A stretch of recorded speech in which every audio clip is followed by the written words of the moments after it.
Welcome back, and welcome to those who are new to our programs.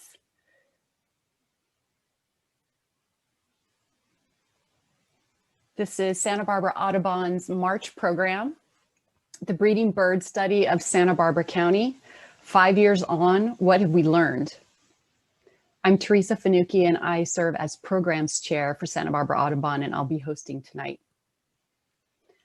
Some of you may remember that tonight's presenters, Mark Holmgren and Adrian O'Loghlen, presented on the breeding bird study back in spring of 2018, when the database was quite new. And we're very happy they accepted our invitation to return and give us an update on this important project. A few tech notes as we begin. You've come into the meeting automatically muted, and we ask you to stay muted throughout the presentation. If during the presentation you have a question, please use the chat function to ask it. Most devices have a chat button at the bottom of Zoom. If you click on that, it opens a window and you can type in a question and hit return, and it will show up for me to see. I'll be monitoring the chat throughout the presentation, and will present your questions to Mark and Adrian during a Q&A session at the end. David Levashef is our trusty tech support for the evening, as usual. Thank you, David, for this and all the great work you do for Santa Barbara Audubon. We're also pleased to have with us tonight Gabriella Scusi. There's a little Italian for you, Gabriele, who will be telling us about his recent award-winning science fair project. We'll hear more from Gabe and our education chair, Dottie Pak, shortly. First, let's go to Dolores for some brief chapter announcements. Thank you. Hi, Thank you, Dolores. Teresa. I'm Dolores Pollock. I'm the president of Santa Barbara Audubon Society. And before I start with our chapter announcements, I just wanted to say a word about the San Marcos Foothills project, which is currently taking place. Tomorrow is a big deadline for Foothills Forever. So if you're interested in making a donation, just go to Foothills Forever and help them out. They're about 52% towards, they've raised about 52% of the money they need towards their first goal. As far as our board is concerned, it's quite strong right now. We have only 3 openings for next year. The openings begin in July. And unfortunately, our wonderful programs chair, Teresa Finucchi, is stepping down. 4 years of wonderful service she has given to the chapter, and she is now moving on. So we will need to replace her. We don't think that's possible, but we're going to try. So programs is one of our openings. We also have an opening for development, which means fundraising. And we have an opening for membership. So if you have any interest, it's a great group. If you want to join, help out, help run the chapter, go to me, president at santabarbaraAudubon.org. Thank you for considering that. Coming up in April will be 2 big events for us, Earth Day and the Winter Bird Count for Kids, both done virtually this year. I want to thank our education chair. You'll hear from her in a minute, Dottie Pak. She is working with the Community Environmental Council to bring a virtual Audubon presentation to Earth Day this year. And I want to thank our co-chairs for the Winter Bird Count for Kids. They are Judy Blue and Joan Cottage. All these people have put a lot of time and creativity into pivoting these events so that they can be COVID safe. For more information on any of them, go to our website, santabarbaraAudubon.org.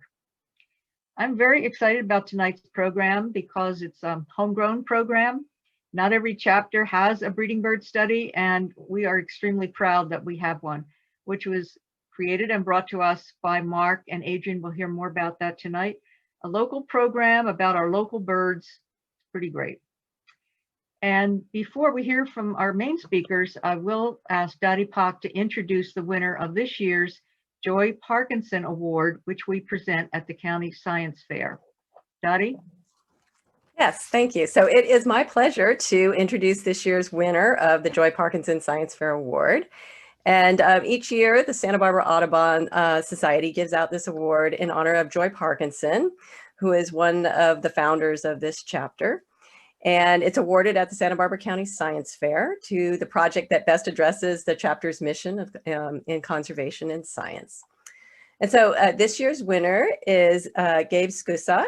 And Gabe is an 8th grader at Goleta Valley Junior High, and his project is entitled Impact of Ecological Restoration on Wildlife in the Goleta North Campus Open Space. And so as judges, we were very impressed with his passion and his knowledge of his project.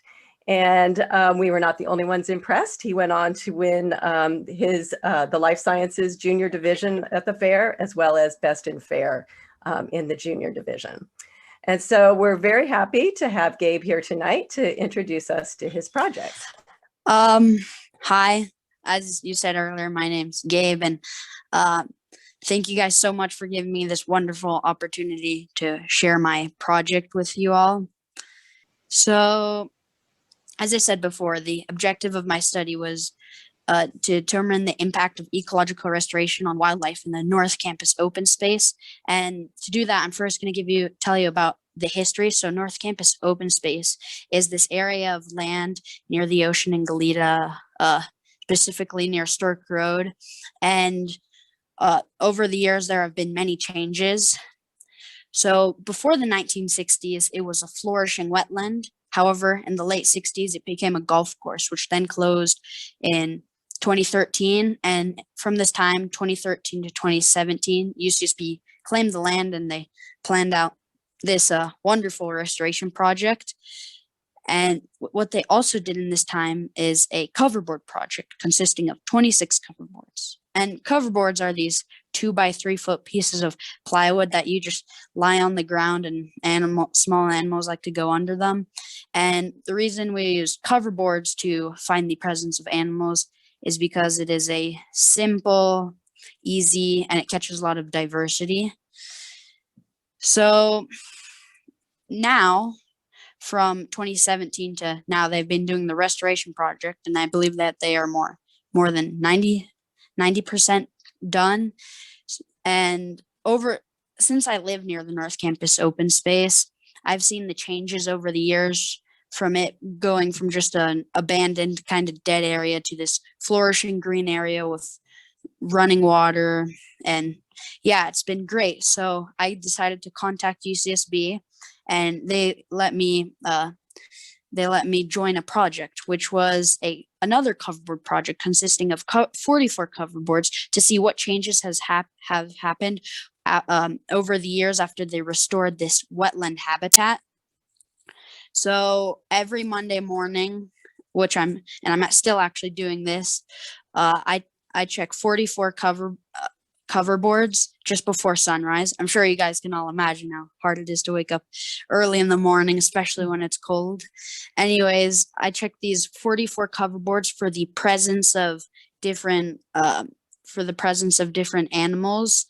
And for this project, I hypothesized that once the correct conditions were established, the population would come back, but I was incorrect, as after doing all this data to compare it, I calculated the encounter rate, which is the probability that a given species is present under the next coverboard you lift.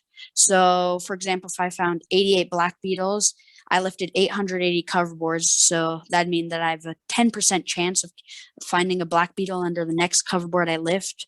So I then graphed all this data out, and overall, my findings suggest that more time is needed to assess the effectiveness of the restoration project. However, my project did highlight some important findings. For example, the encounter rate of pill bugs increased, and the encounter rate of field crickets drastically increased. And this drastic increase is good. However, if field cricket encounter rate becomes too high, this could end up harming the rest of the wetland. So we should continue to monitor that. Another interesting finding was that slender salamander encounter rate decreased, and tree frog encounter rate increased. And these are both sensory species that spend most of their life in the water. And the drop in slender salamander presence could be due to water quality. So if this trend continues, maybe they should check water quality. And this overall means that humans are still having a long-lasting impact on them. So, and now, as I said, I'm continuing to check these cover boards so I can pull a final solution. So I'm going to continue to monitor all these animals, pull a final solution. And my project is important as it highlights some important things for UCSB so they can make this restore the wetlands successfully.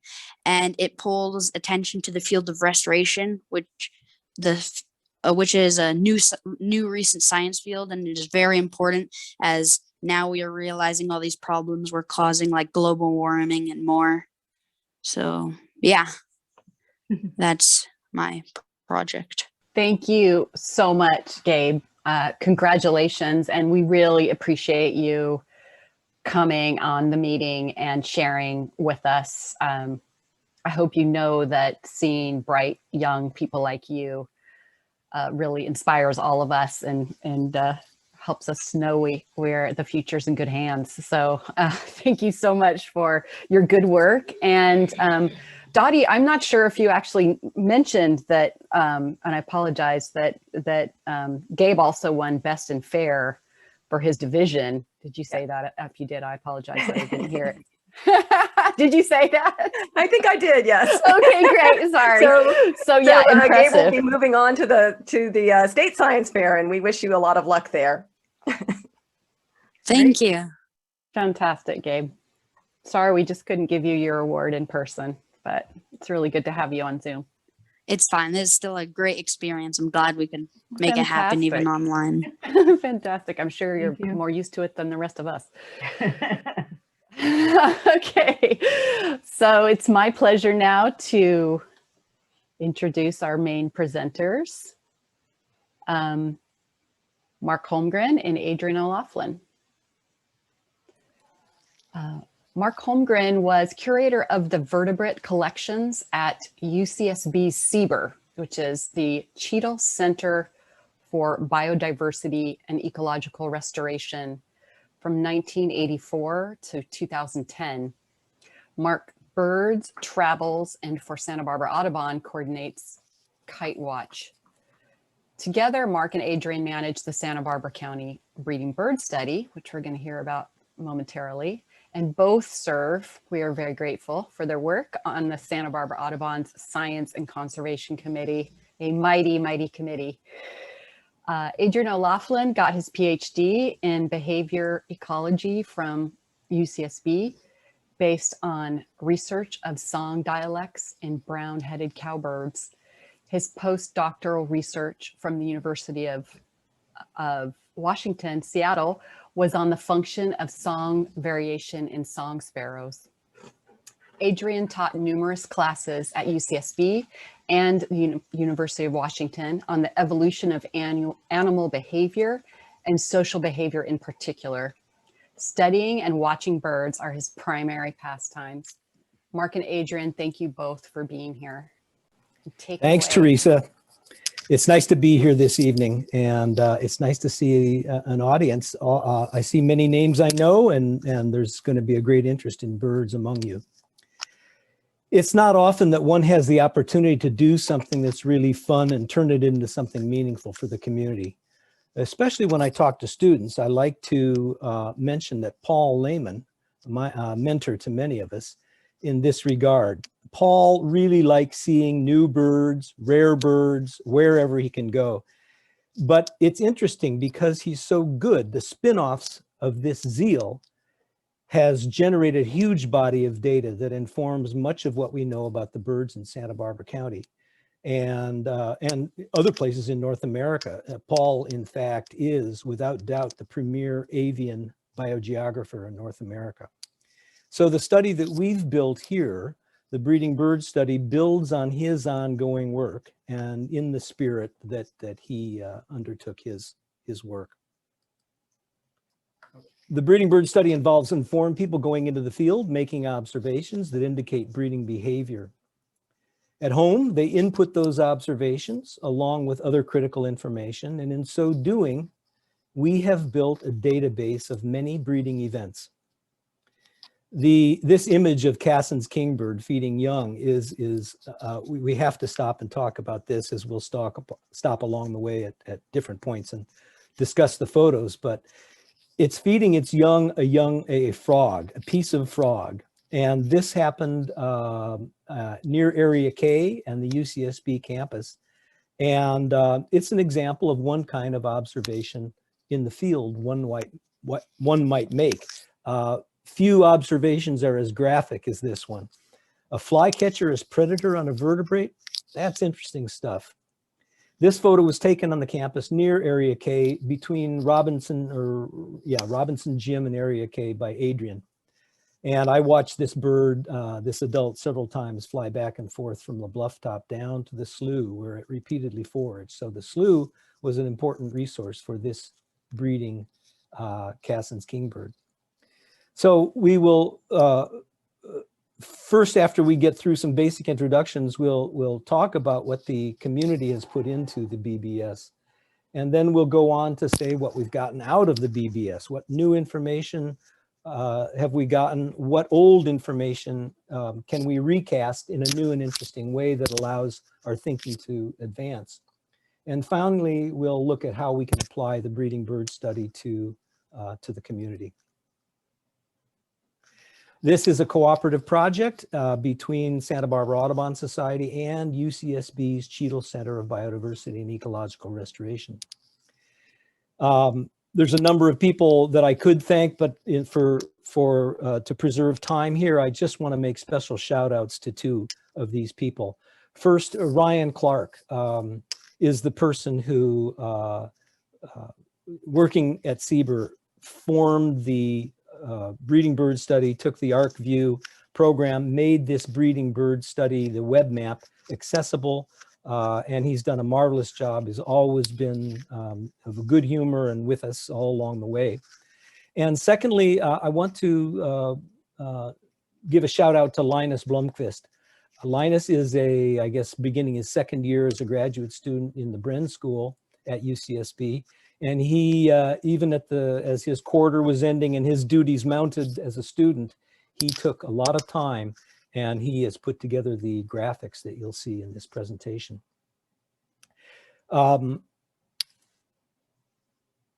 Most talks wait until the end of the talk to give you the take-home messages. That's not what's going to happen here. I want you to see where we're going and how we're going to get there.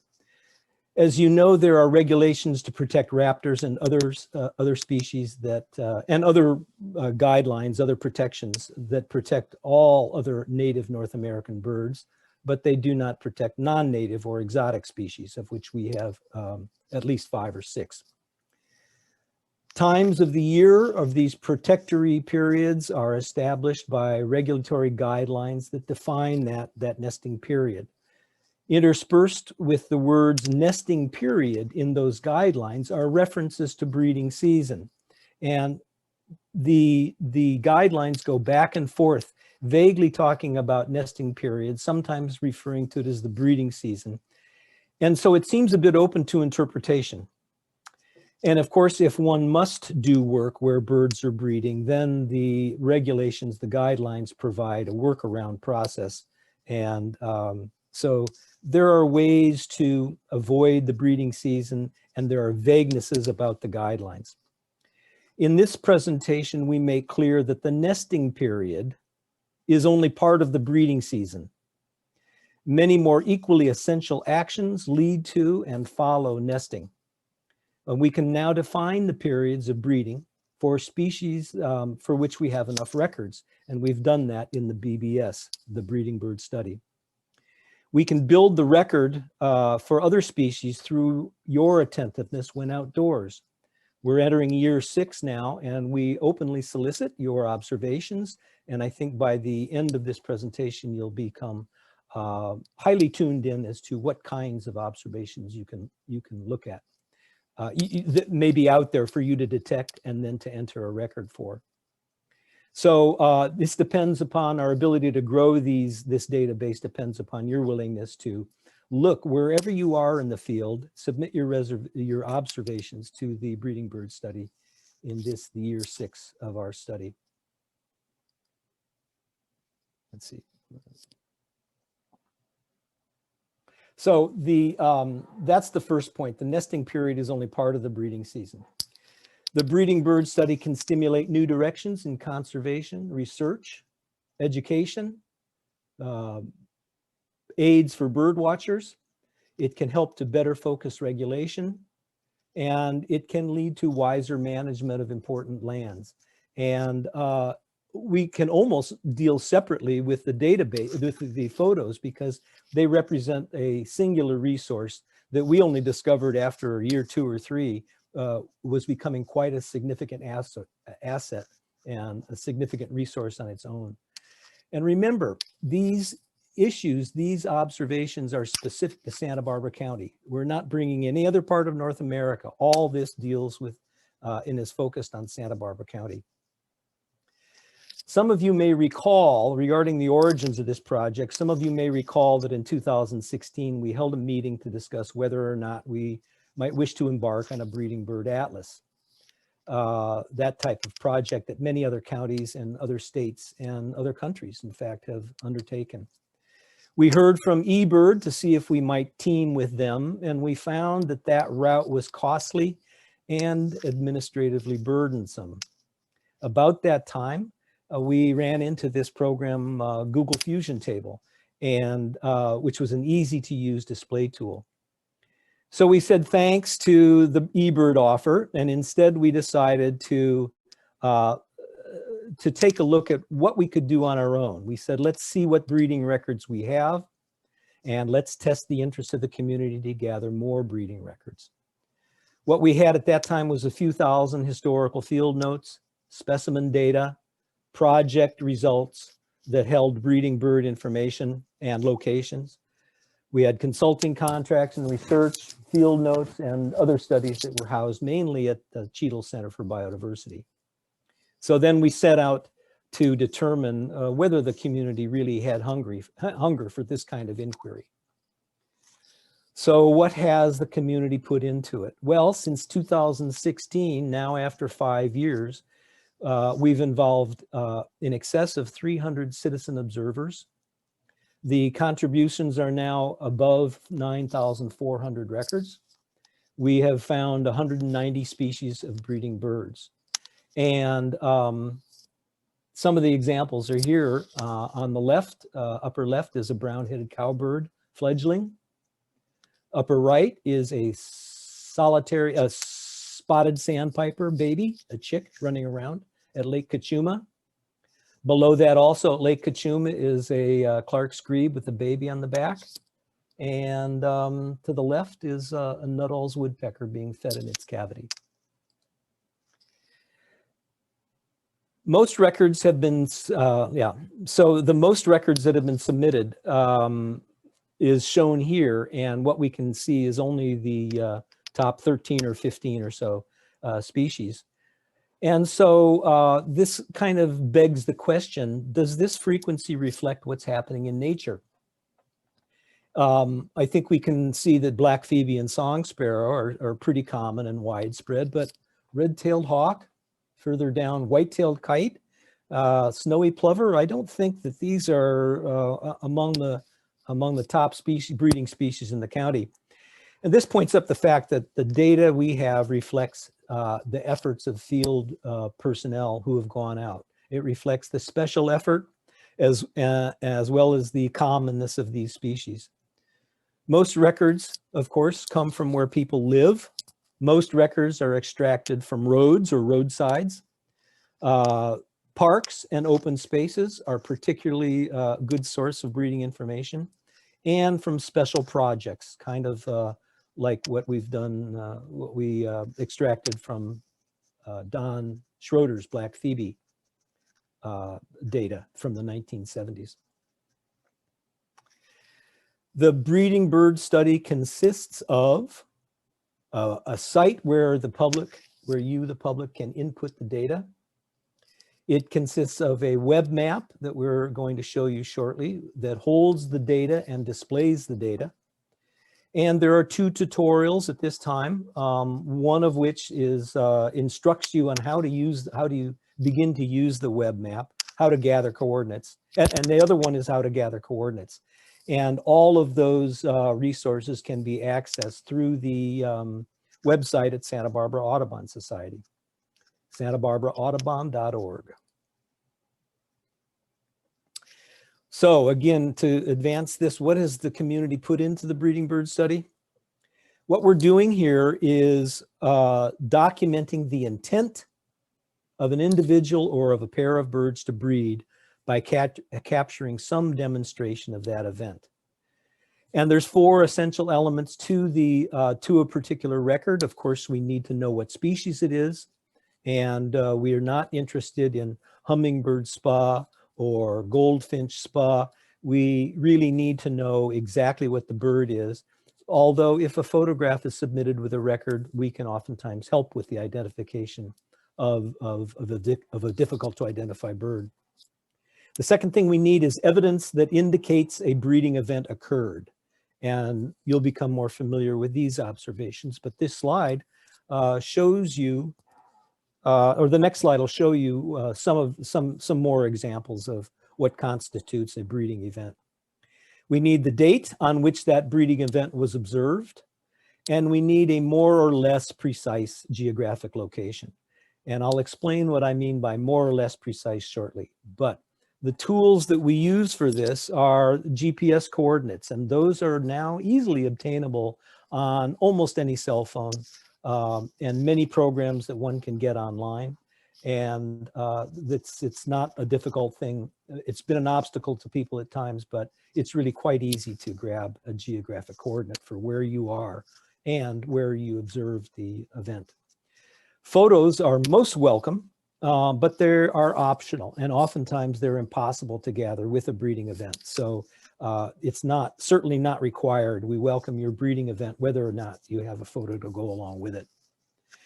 Here we can see a couple of different types of evidence. Here's a song sparrow carrying, a belding savanna sparrow carrying nesting material. On the right side is I think this is at Laguna Blanca. It's a black-necked stilt on a nest.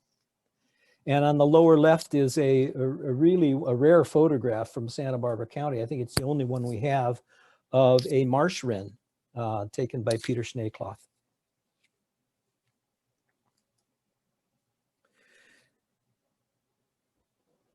The essential thing that we want to observe in the field is some evidence of dependency if we're seeing a young bird.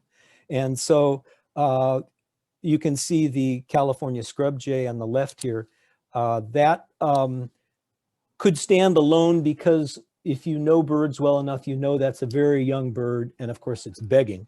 So it's probably dependent, but one wants to wait around moments before to see to see whether the adult is present and whether it in fact is being tended to. The relationship between the young and the adult is essential to determine what it is, and that's especially true of ducks. Sometimes the only way that you can identify a duck, and especially a duckling, is to see its association with the adult. This is I think this is our only record, only photographic record of blue-winged teal in the county. And then of course we see crows here, and the breeding evidence is obvious there. The juvenile is being fed.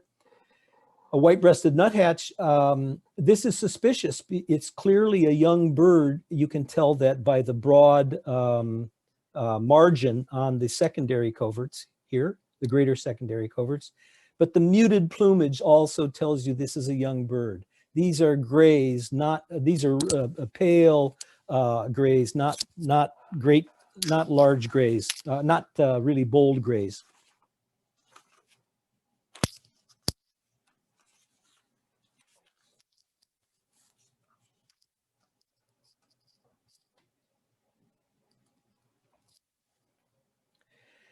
This image here has flummoxed some birders. Inclusion of terns as breeding species in the county has been a head scratcher for some people. One tern species, least tern, does nest in Santa Barbara County off of Vandenberg Air Force Base and once or twice at Coal Oil Point Reserve. But other species of terns drag their young into the county in the midsummer after they've nested elsewhere. Their breeding cycle is completed a great distance from their nesting site. Why is this important? Young and adults arrive most often at or near the mouths of estuary. Invariably, this behavior is seen at the mouth of Mission Creek, at Coal Oil Point Reserve Beach, and other estuary mouths. So the time of year when they come is in mid or late summer, and they stay for several weeks, and the young are still fed by the adults. This is not the time or the place for dogs to be running freely on beaches, and it's not, it's a particular place that attracts a lot of other natural events as well. This is where fresh water meets the ocean, and that exchange is critical to a lot of animals. So by pointing this out, we're bringing attention to the places where this occurs, and we would argue that these are some of the most sensitive spots in the county. I can't think of, in general, any other more sensitive spot other than the mouths of estuaries. So we need some special protection there, if for no other reason than to protect this activity that goes on with these late summer arriving terns. So I want to ask the audience a question. We've seen this behavior in royal terns. We've seen it in least terns, elegant terns, and Caspian terns, as this photo shows. Has anybody seen black skimmers arrive in midsummer with their young after those black skimmers, of course, have nested elsewhere? Do black skimmers feed their young at the Mission Creek outflow? Has anybody seen this? A chat would be most welcome if somebody has witnessed this. I don't know. I don't think I've ever seen it, but that would be another species at a sensitive spot that undertakes this behavior. And of course, feeding a fledgling is part of the breeding cycle. That's why we acknowledge this as a breeding record. So I showed that one already. I mentioned previously that we wanted more or less accurate coordinates for the breeding bird record. And what we have, a unique aspect of any record submission, is the fact that we take notice of we have this cell that notes a place where you can register GPS certainty. That is a measure in meters, and it actually indicates your uncertainty about whether your coordinates are in fact close to the observation you made. The larger the number you put in that cell, the greater is your uncertainty.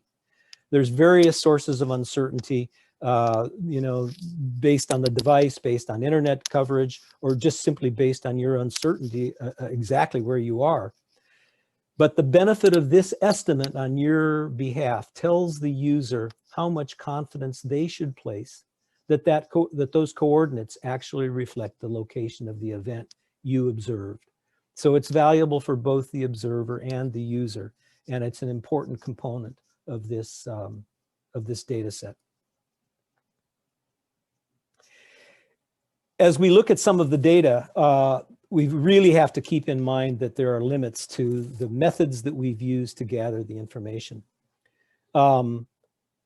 Science attempts to narrow the range of factors that might cloud one's test of a hypothesis. If this was a scientific effort, we would sample or collect our data uniformly across the environment. We would collect the data at some specific interval through time, through the breeding season. And this design we would pass on to others so that they could corroborate or replicate what we've done. What we've done with the BBS is not that. This is, here we're attempting simply to expose patterns of bird distribution in a preliminary sense. We want to expose the timing of breeding, and we look at other descriptive factors associated with breeding.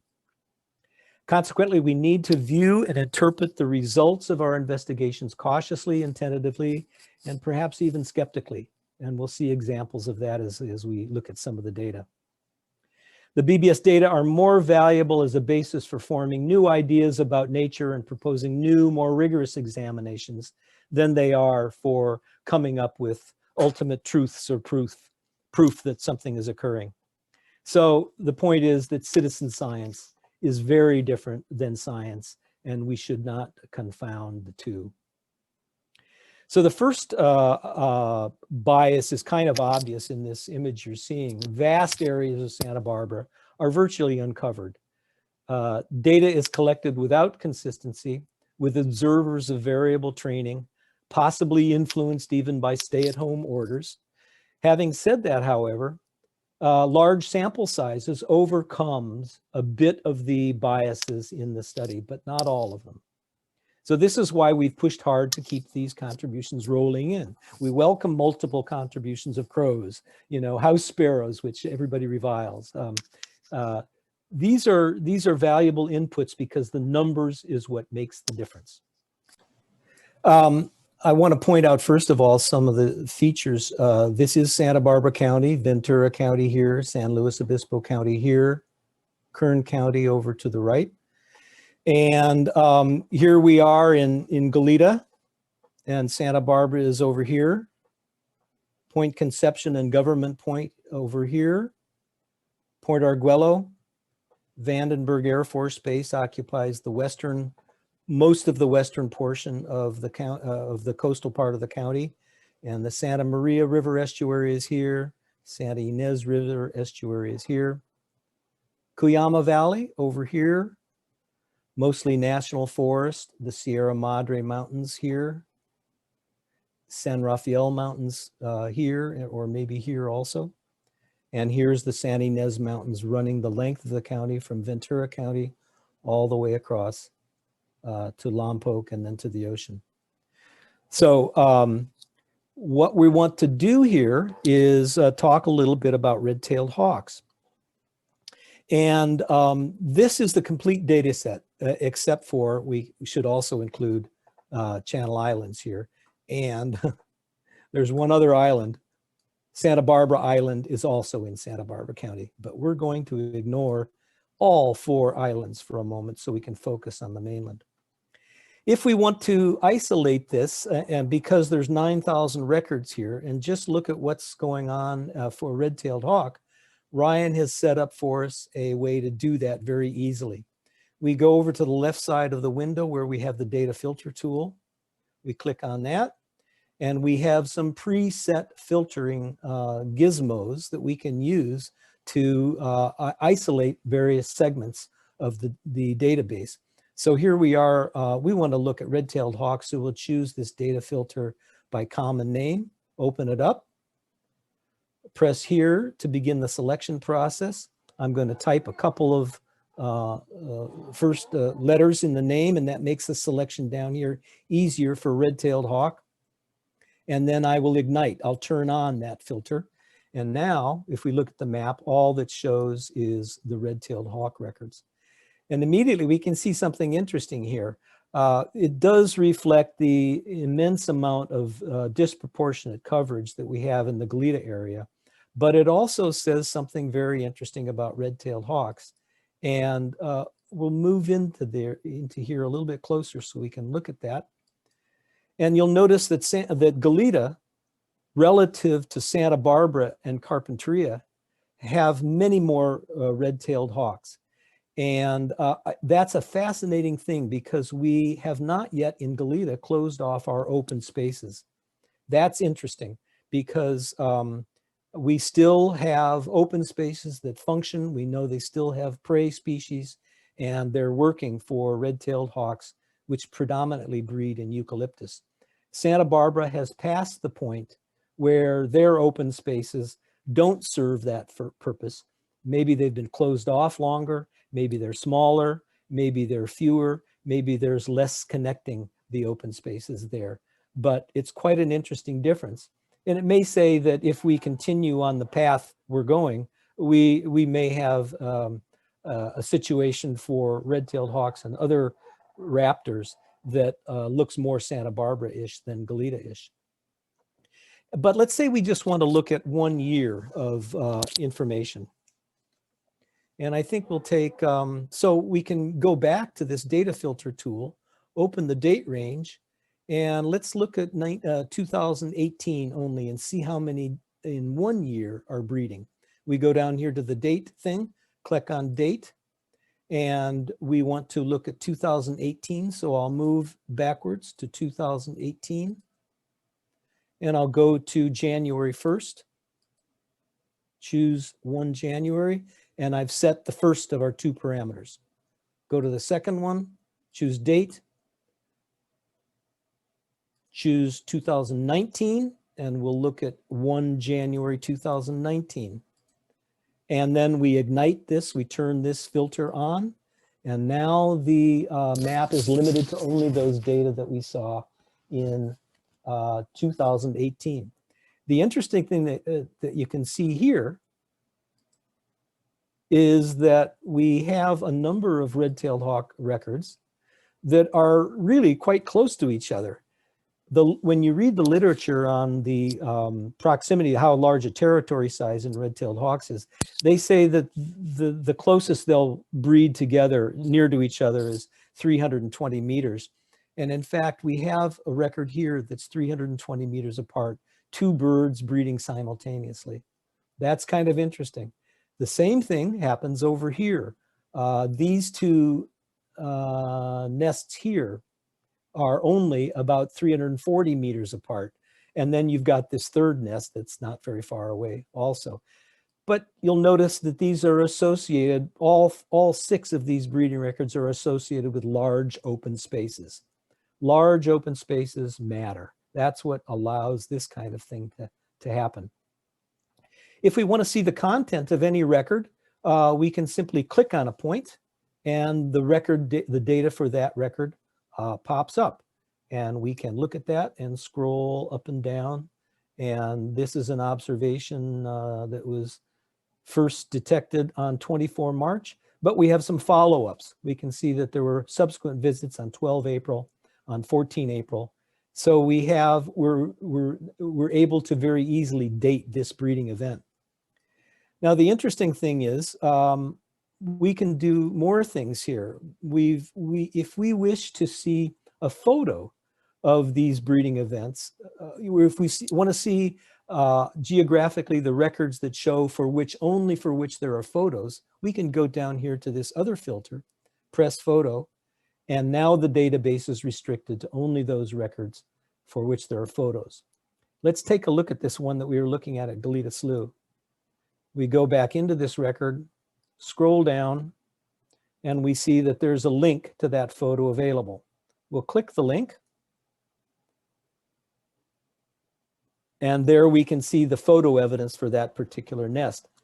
This is a very special nest because it's one of the oldest nests that we have records for. My first record for this nest, notice how precariously it's suspended horizontally from a eucalyptus over Goleta Slough, was 1991 that the birds first nested in there. And the last date we had was of this nest was 2018. That's really quite incredible, you know, that we would have a 25+ year history at this nest. And you can see how massive it is. It's obviously been around for a while and collected a lot of nesting material over the years. This limb fell down about 2 years ago, and the birds have nested nearby in another eucalyptus tree. So that's an interesting way and an introduction to the breeding bird study web map. But there's one other thing that's completely cool.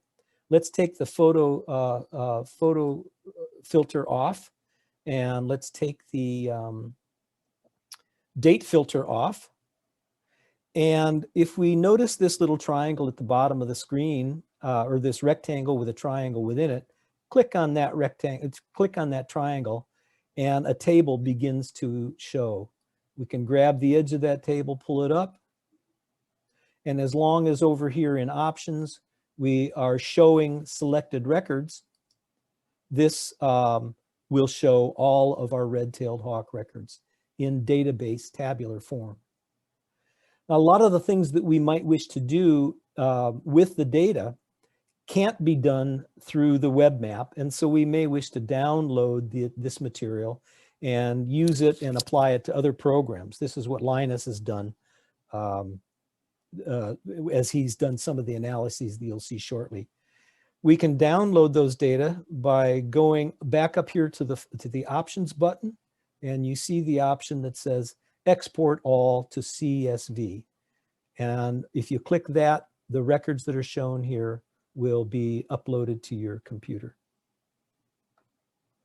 Close this by clicking on the button there. Close the filters by going down here to this little dot, clicking on the dot, and one button allows us to turn off all the filters. And I'll close this, and now we're back into the regular view. So that's a brief introduction on one way, on one kind of thing you can do with the web map. Marissa DeVille has completed just today a new video on how to use the web map, and she'll give you a little bit more detail about the web map than I have given you here. But that's how you investigate questions using the web map. So we left this on Red-tailed Hawk, and that shows the all years records of Red-tailed Hawk. We can do some interesting things with this, and now we get into some of the work that Linus has provided for us. We can summarize in various ways the data in the BBS. So first of all, let's look at Red-tailed Hawk alone. And we can, as you know, there are about 20 different categories in which we can place our observations. Each of those categories represents a certain type of event that occurs at a certain phase of the breeding cycle. We can partition those and look at and lump all those breeding categories that occur prior to the time the bird leaves the nest, and then create a second lump of those that are after the bird has left the nest. And those are the pre-fledge in green data and the post-fledge in green, post-fledge in orange. And so we can see how these records can depict the breeding periods of birds. For red-tailed hawk, they really begin to get serious with nest carrying, nest material carries in February, but it's really not till about mid-March that they begin sitting on nests. But this period here, where they're pair bonding, choosing a nest site, assessing the resources, reconstructing their nest, this is just as much a part of the breeding process as nesting itself. And so then, as I said, the peak of breeding occurs in early May, and then birds are out of the nest beginning in May, and by the middle of July, the young are at least flying around on their own and less dependent upon adults. Or this is what our records tell us. It may not reflect exactly the biology, but we have 112 records. And so we're coming close to something that informs us in a meaningful manner about this species in Goleta, in Santa Barbara County.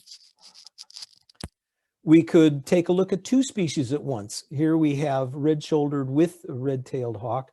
And this is just an interesting exercise because it allows us to see if they have offset timetables. We have a massive number of records of red-tailed hawk and only 52 records of red-shouldered, and that reflects in the data and the number of observations. Each data point, by the way, represents the sum total of observations that were made within a weekly period. So this is observations per week that are being registered here. Lots of observations in the week of mid-March. Species comparisons.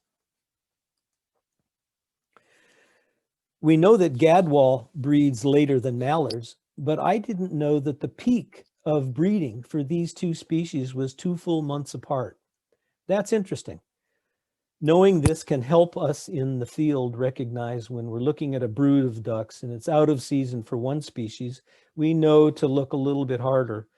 Well, you need to look hard all the time, but this can serve as a guideline to the all-important thing of that birders know, advanced birders know very well, that you need to pay attention not only to distribution of birds, but you need to understand and carry around with you knowledge of the status of birds. This is what status is all about. And so the Lehman book is what status and distribution is all about. But here we see this offset, and I think that's interesting. They both end breeding at about the same time in mid-August, but they have different intensities, in periods of intense use and a great delay in gadwall. Anna's hummingbird versus Allen's hummingbirds. This is not particularly interesting, but at least we can see that we have a lot more records for Anna's than we have for Allen's. Anna's has a much greater elevational variation than Allen's does. I think the highest record that we have for Allen's is on Kinnavan Road.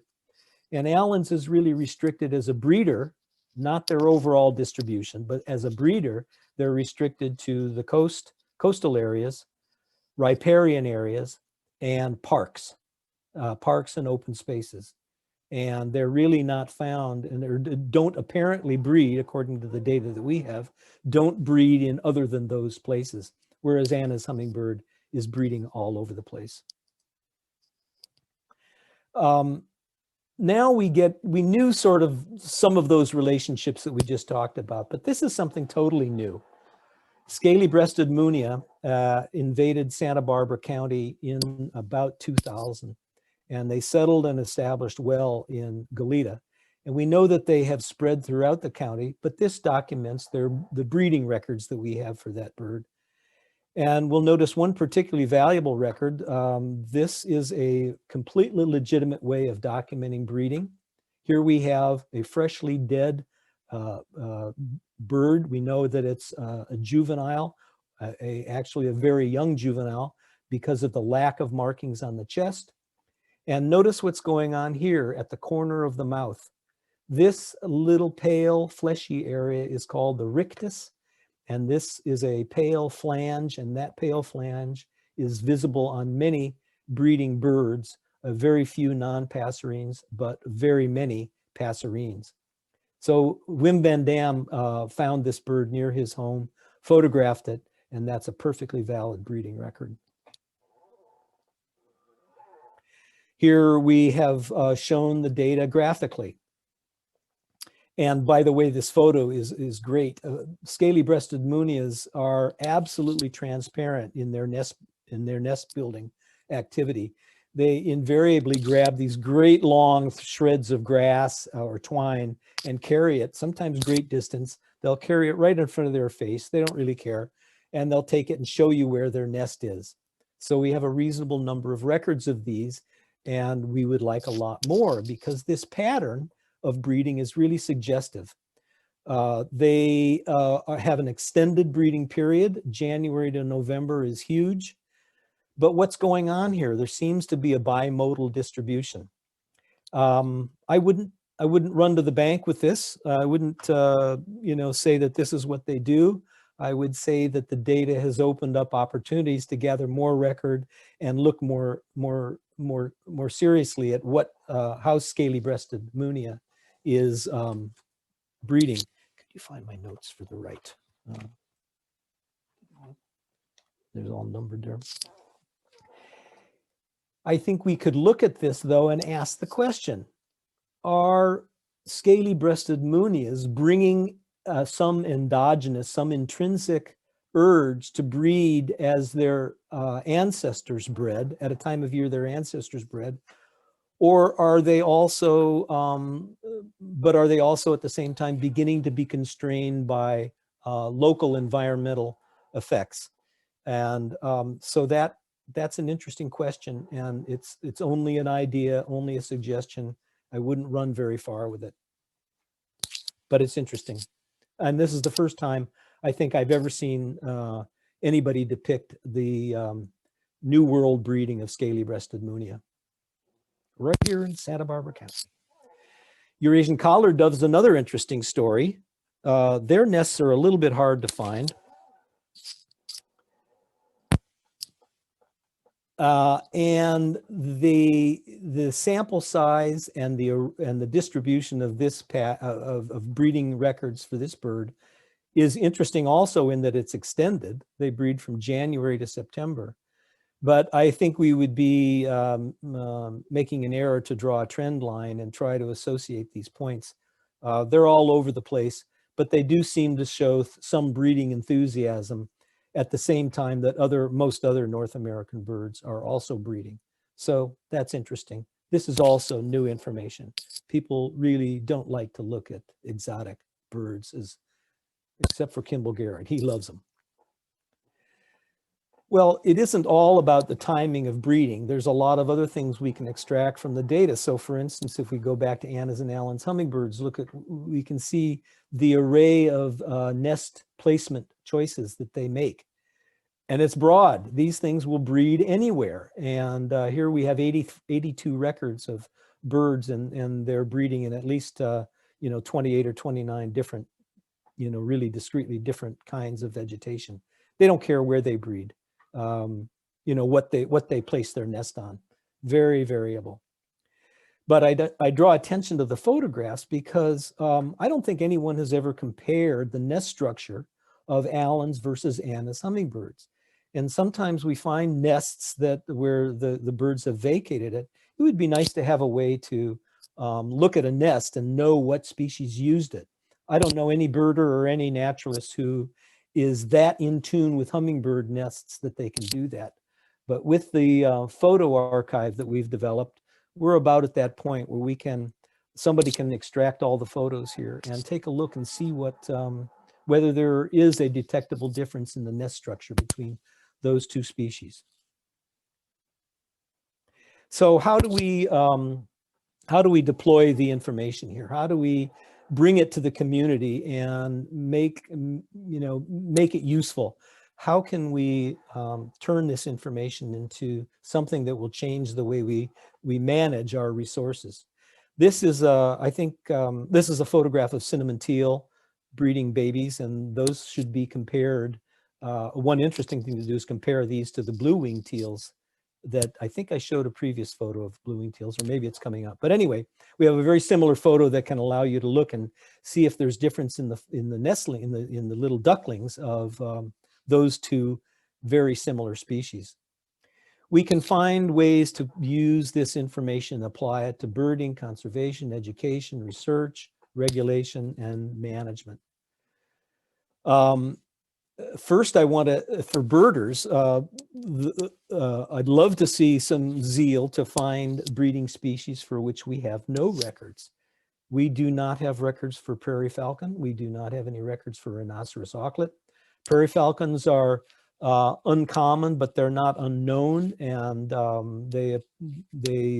we have, I don't know, I'll just guess, it would be silly to guess. I don't know how many pairs we have in the county. Rhinoceros auklet breed on the rocks off of Vandenberg Air Force Base, and I believe they breed on the Channel Islands as well. We have no records.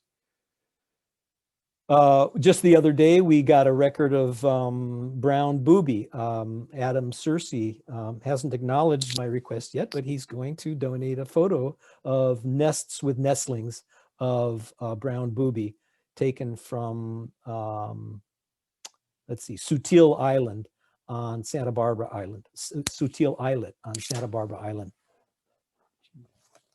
And here we are on 28. Thank you. Okay.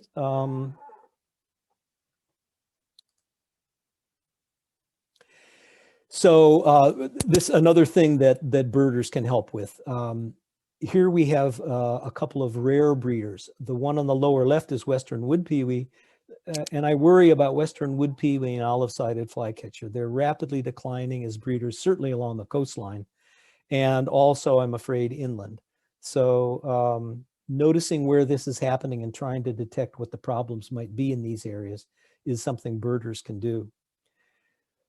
We've known about hermit thrushes residency in the breeding period.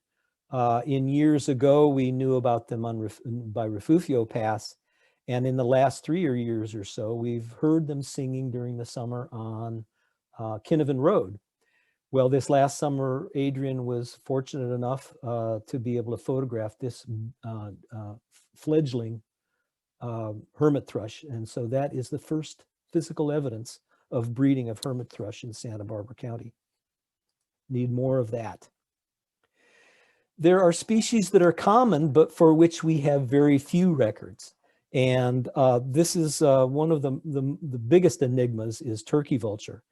True, they're long-lived birds, and but as silly as they look, they are extremely good at avoiding detection during the breeding season. This photograph on the right was taken from helicopter on an aerial survey for some other plant species or something on Vandenberg Air Force Base, and it caught this this nesting cavern here. Turkey vultures, baby turkey vultures, have a black head, and it's sometimes easy to think in midsummer when the parents just park them somewhere and go off hunting. It's easy to think that we've got a black vulture because in this plumage they resemble a black vulture. Very difficult to find their nests. Birders will also be interested in one aspect of the web map. I dare not go back to it, but there is another switch you can flip on the web map that shows the Lehman districts. This is the way Paul chose to analyze his data for the Birds of Santa Barbara County book, which he updates about every 6 months, and it's free and available online. And so he uses this district system. So here's district coastal, the North Coast, district coastal, South Coast. And here you have district M, the mountains, which includes the San Ynez, San Rafael, and Sierra Madre mountains. The district V is the valley. And district I occurs in a couple places. This vast area in the center of the county is the interior, district I. And there's another segment of district I in the northern part of the county. Birders will be interested to perhaps take on a project that looks at breeding species within those districts. In terms of conservation, it's easy to extract with the web map those species that breed under bridges. There's about 11 of them, I think, when I last looked. But here are 2. Black phoebe on the right and pack slope flycatcher on the left. What can we do with this? This is an opportunity as I see it. Why can't we build bridges to be more bird friendly? Why can't we adapt bridges where it's safe for the birds to do so to be more breeding bird friendly? And I think it's an interesting idea. It's something we could bring to the awareness of Caltrans, for instance. And I think that there's opportunities even at the North Campus open space to use some of the bridges that have been installed there to install ledges, for example, that might support barn swallows. Barn swallows are not common breeders along the South Coast. They breed only within about a kilometer of the coast. We can apply some of this information to education locally. And it's kind of neat that Marissa DeVille, who has worked for me for about 3 years, extracting data from various sources and managing this database, she's working with Dottie Pack to run the Breeding Bird Study Education Outreach Program. And this is a program that engages students in the social, emotional, and environmental benefits of birding. They use the breeding bird study to alert kids to the behaviors that indicate breed birding and generally to make them more aware of what's going on in nature. So this is a great way to introduce kids to birding. It almost, and I think another aspect of education is grandparents. I know most of you are grandparents out there. Can take your grandkids out and identify the birds that are in your neighborhood. Show these nesting situations to birds using the map atlas, or the map, the web map, to encircle the areas as you can with a tool that's in the web map, to find out what breeds in your area and go out and see if there's birds breeding in that area this year. If they're raptors, they have a very good chance of breeding in this area, in breeding again in the same area from one year to the next. This is a very rare photograph on the right, the common poorwill nest from Vandenberg Air Force Base. They are coastal nesters in Burton Mesa chaparral. We can apply the information in the BBS to research and to management. We're fortunate that Audubon has had two members, Adrian and Glenn Kincaid, who have, for the last at least 4 years, I think, have gone to Nahoki Falls Park and to Alisal Ranch and Resort to look at the only two places in the county where purple martins breed. I think this is probably our most sensitive species in the county that remains. Maybe willow flycatchers along the San Ynez River are still hanging in there, and they would be even more sensitive. But this is a really precarious situation where they breed on county property that's managed for the public. And to say that their situation is precarious is an understatement.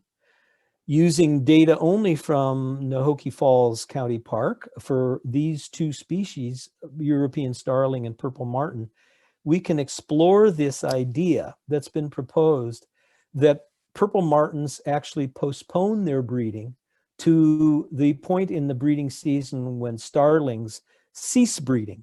And if there's any rule in biology, of which there are no rules really, it is that starlings stop breeding in about mid-June. They clear out, they vacate the breeding area, and they're not to be found.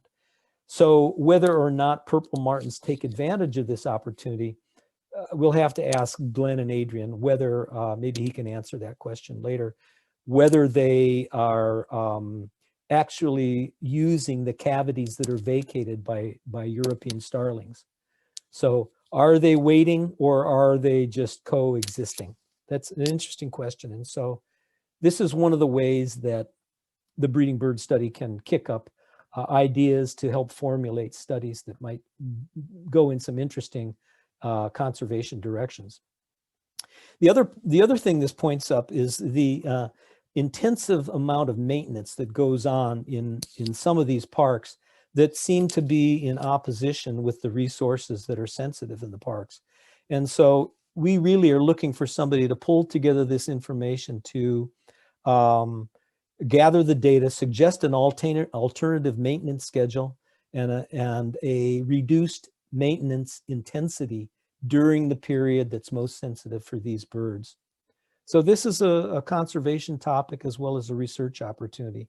And I'd like to see somebody in the community, perhaps in Audubon, to tender this argument that we need to stop, take this beyond purple martins, but look at our backyards and recognize that the intense and noisy yard maintenance that we hire people to do and that goes on all the time goes on during the breeding season. I don't have particular data on this. I haven't thought about what the breeding bird study can tell us on this, but I think we've lost many of our yard breeding birds that might formerly have nested at a time when people just use brooms and clippers.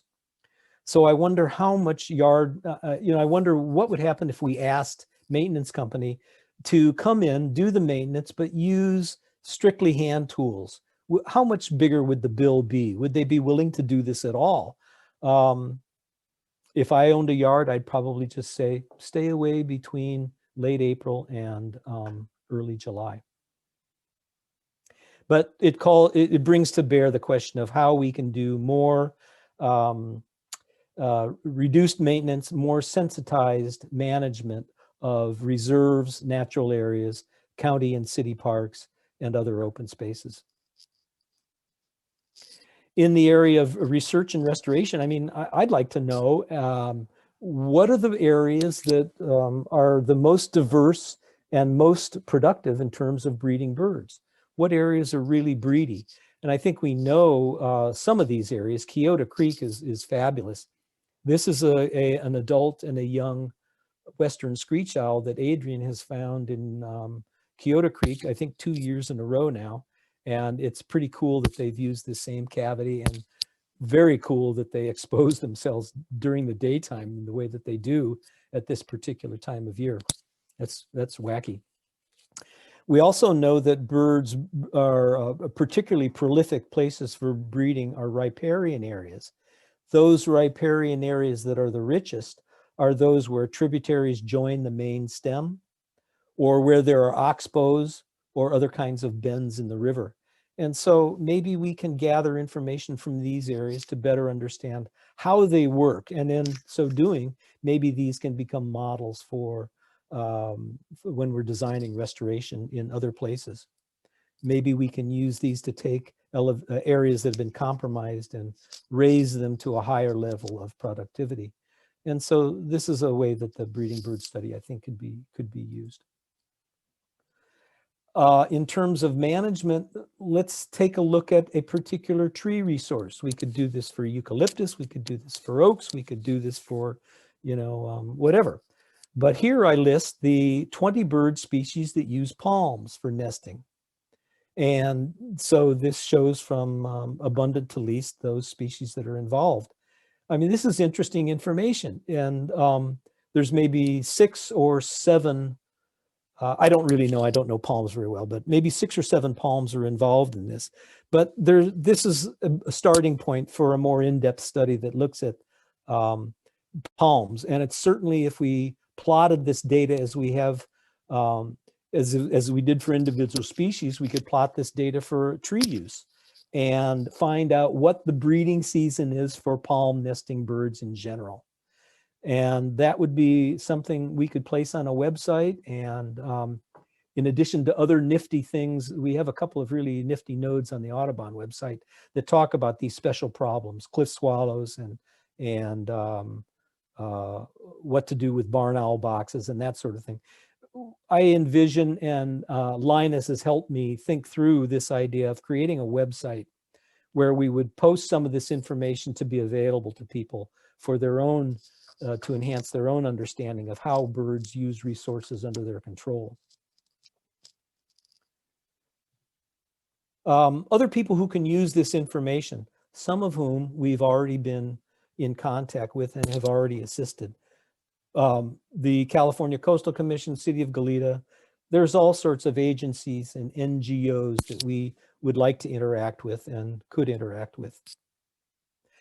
And in so doing, what do we have to tell them? What would we say if we were to deploy what we know about the breeding bird study and ask them whether their guidelines are the same guidelines we might use for all native species, for example?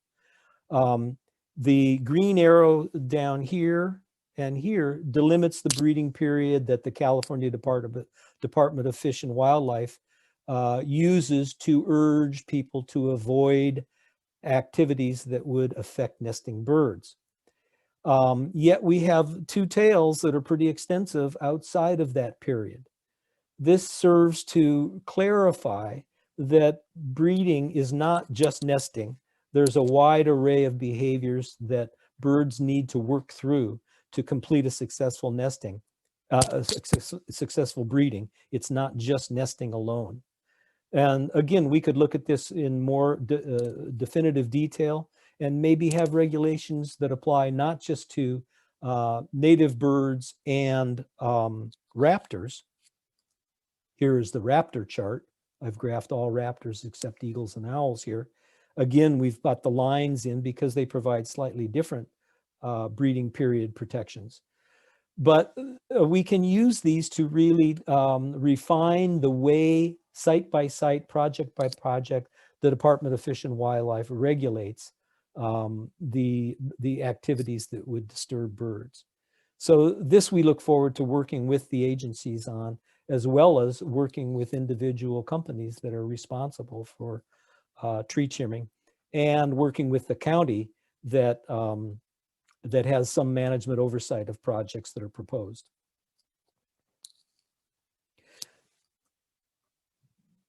So winding up here, we see a lot of opportunities for new people to be involved in this. Go to areas that you're not familiar with. Go to areas you haven't been before.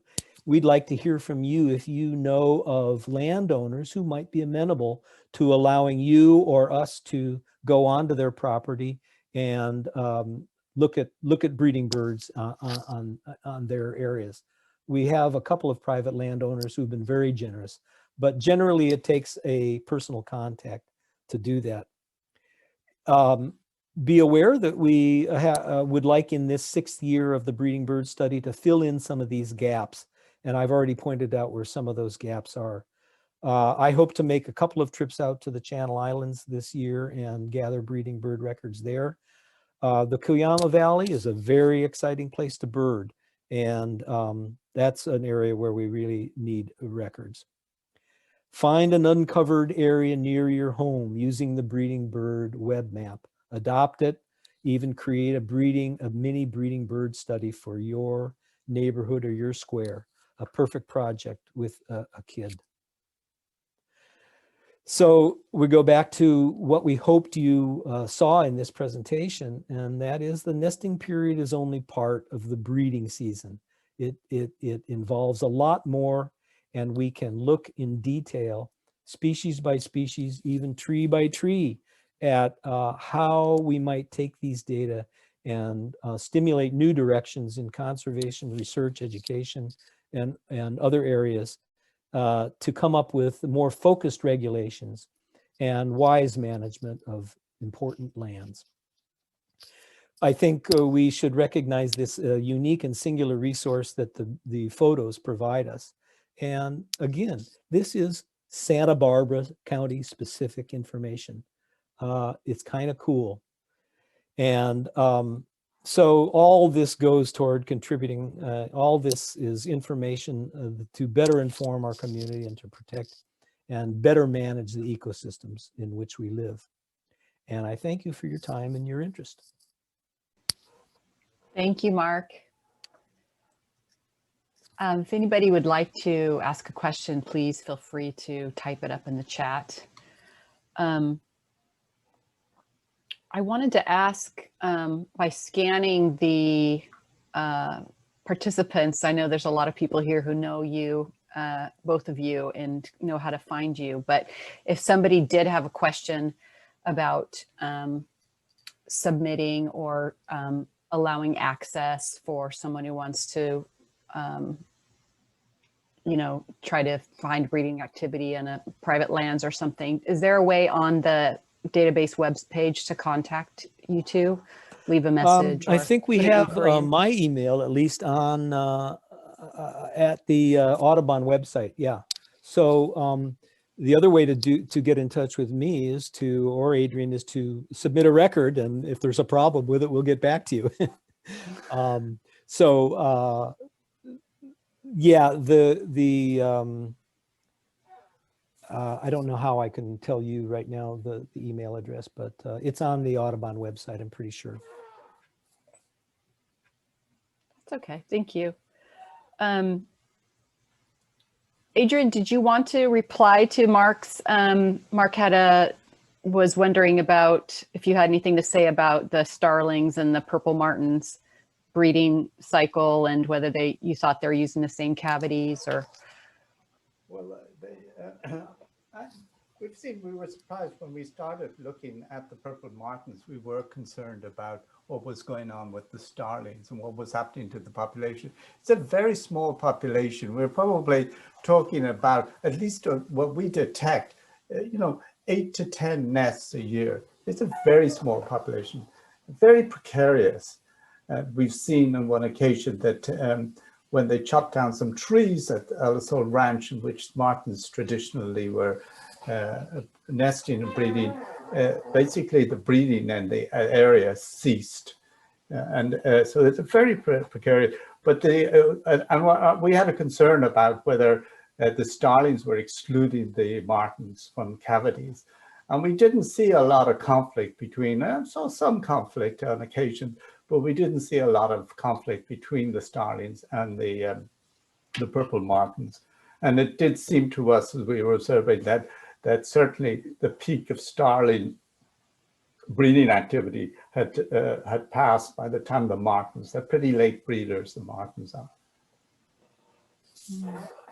Okay, thank you. You're getting lots of kudos. Excellent, fantastic talk. Really nice presentation. Well done. Thank you. Aaron is saying that it's great to see how this has grown. He's looking forward to inputting some records. Thanks, Aaron.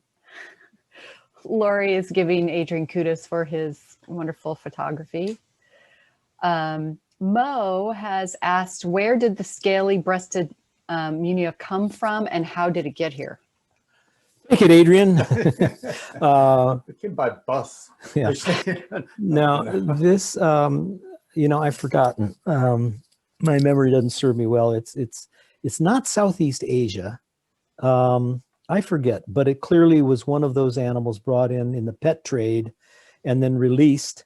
And we only know that it came from the South because the progress that it's made has been unidirectional.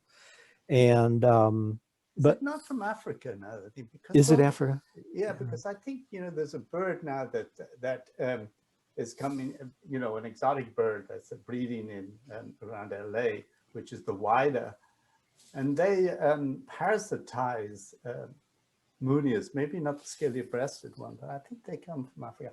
I don't know, just an idea. Yeah, it's unfortunate we couldn't talk about parasitism also. There's, we have some unique situations with brown-headed cowbirds in the county, and we didn't really have time to include that tonight, but another presentation.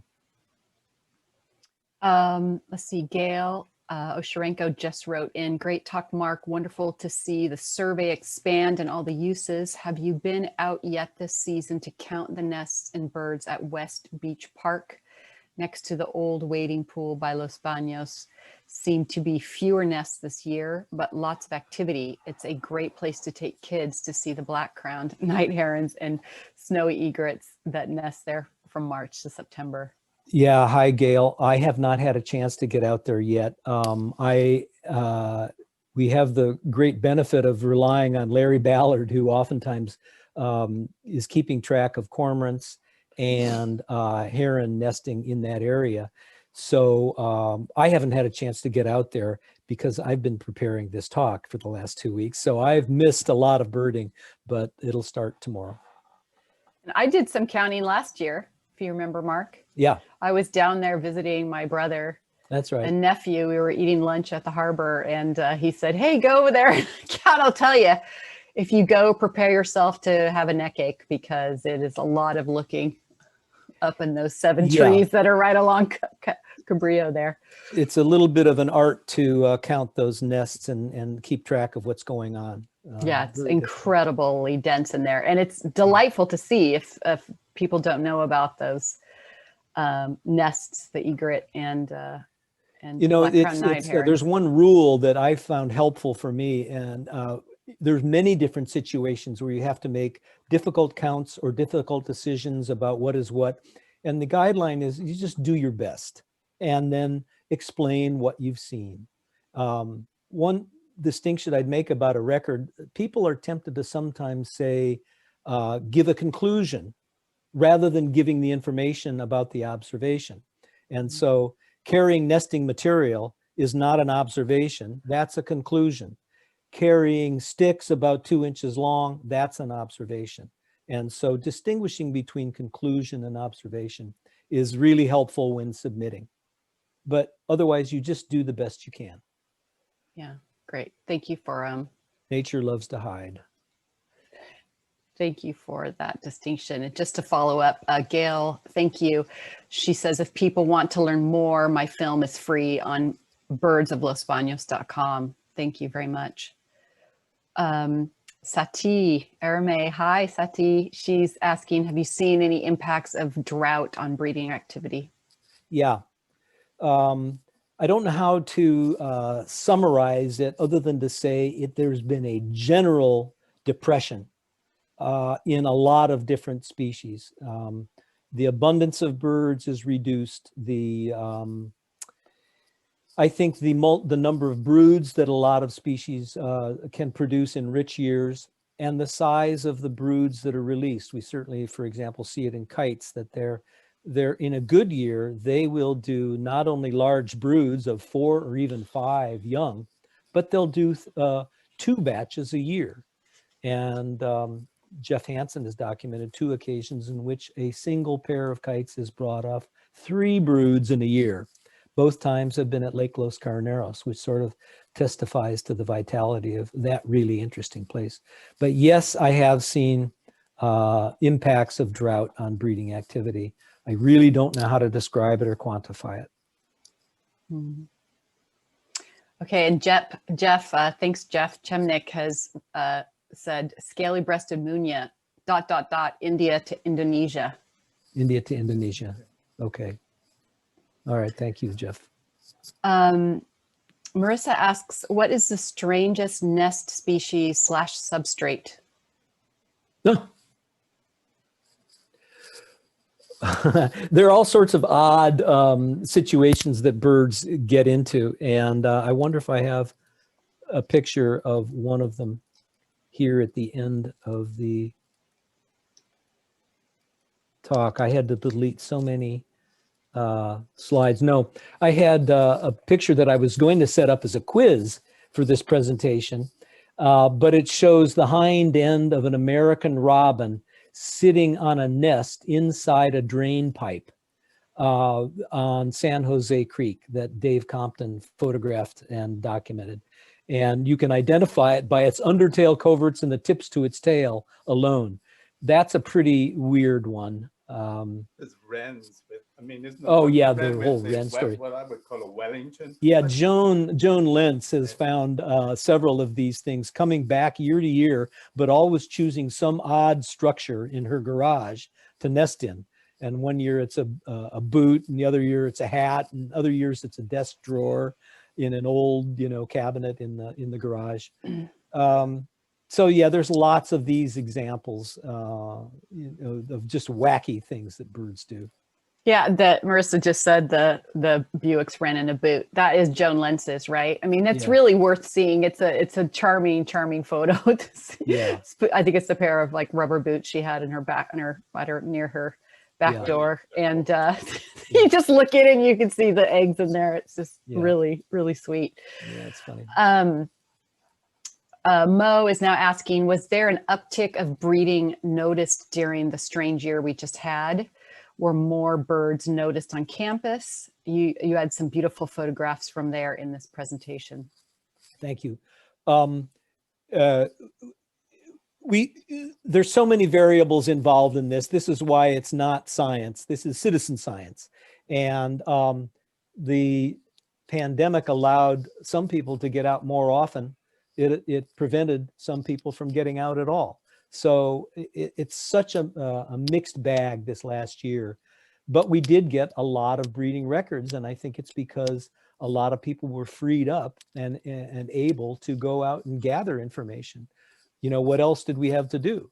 And so a lot of people treated the pandemic that way and really, some people really advanced their skills in field ornithology last year. Yeah, I think we've got some more birders now too, in general. Yeah, that's true. Mark, I just wanted to let you know that when you asked the question about any sightings of black skimmers feeding their young, nobody responded. So, okay. And there's a lot of birders here on this call. That's for sure. Yeah, well, it's something we might pay attention to. They start. I mean, they're here year round now, but the babies with their parents start coming in.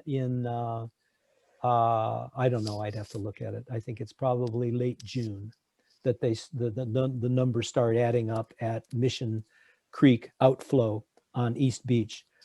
But I think now that we're sort of alerted to this idea, we'll take a look at it. And of course, we're interested in more records of where these other terns are feeding their kids.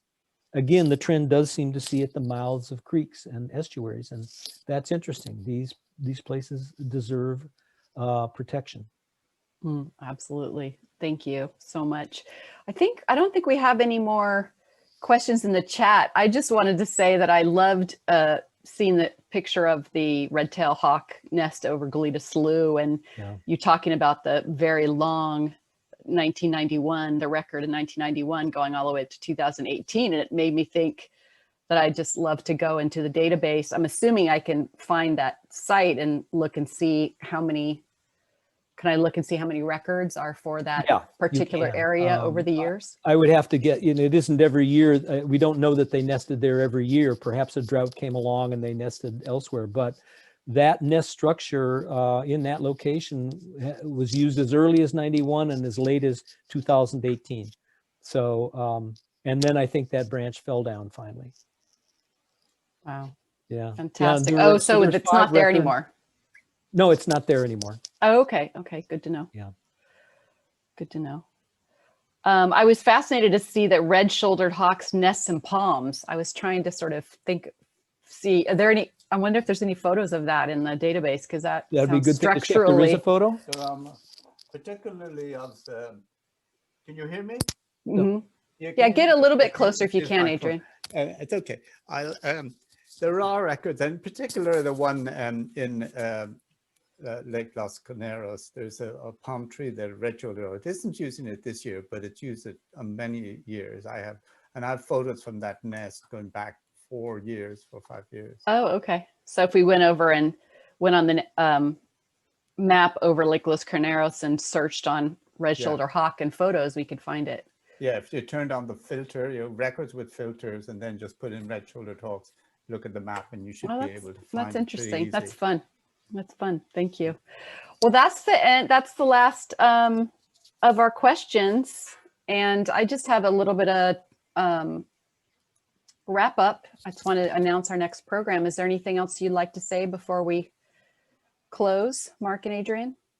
I don't think so. Just the thing is that breeding birds are all around us, starting now and for the next 2 months. And I don't care where you live, you're going to see them. And I don't care what species you observe, we would appreciate a record of it. House sparrows are not poison to us. Crows are a little bit marginal, but we still appreciate crow records. And so, yeah. And whatever child you can turn on to this, it'll open up a really different life for them. Awesome. Great. Oh, and Jeff just, thank you, Jeff. Jeff Chemnick just wrote in, if people can collect images of breeding birds and palms and send them to him, he can provide IDs for the palm tree species. Oh, nice. Nice. Excellent. Yeah. Thank you, Jeff. Thank you for that offer. So I just wanted to tell you all about the next presentation and to let you know that we recorded this presentation. It will be made available on our website. David is excellent about generally pretty quick turnaround. So it should be available quite soon, along with the recordings from our previous 5 virtual programs. They're already there. You just need to go to our website, santabarbaraAudubon.org. Our next program will be the usual 4th Wednesday of the month, April 28th, and it's going to be Dave Perexta, who is an avian biologist, expert birder, and photographer. He's going to be speaking about birding in the Russian Far East. It should be a really interesting program. So we hope to see you there. And thank you all for coming. Thank you again, Mark and Adrian, for this presentation and for your excellent work with the breeding bird study. And Gabe, thank you so much for being with us and presenting as well. And good night, everyone.